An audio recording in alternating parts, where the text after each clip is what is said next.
Maayong hapon. Maayong hapon. Maayong hapon. God bless. God bless. God bless. Maayong hapon. Mga igsuon, aron masabta nato ang gibati ni Jesus sa mga ebanghelyo karong simanaha, bali ka pagbasa John chapters 5 to 10. Nga human sa tanan niyang pag-convince, pag-explain kung kinsa siya o kung unsa unta kanindot ang kaluwasan nga iyang gidala.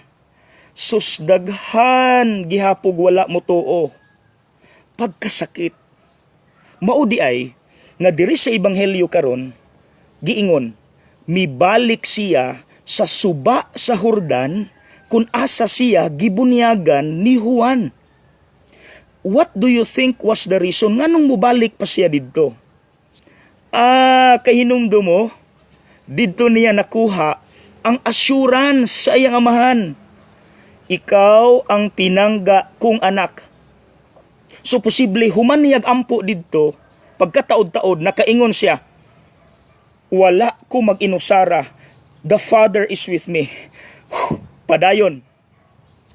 Mga igsuon naa di ay na no, kanang usa ka lugar ba, nga kung imong balikan pag-adto, mabalik imong kusog og kadasig, ma-recharge ka, ilabi na panahon sa problema.